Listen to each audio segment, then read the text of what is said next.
How to create a Udemy account.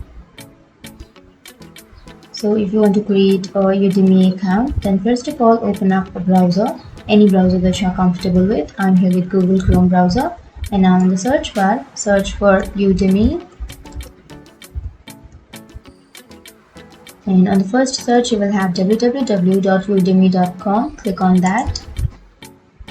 And now to create a Udemy account, on the upper right corner, you will have sign up option. Click on sign up. And then to sign up or to create, first you have to enter your full name and then your email address. And after entering your full name and your email address, you have to create a password. And after entering your password, you have to click here, send me special offers if you want special offers. But if you don't want, then you can unclick it. And after entering this, you can click on sign up. But if you already have an account, then you can click on login and then you can log into your account.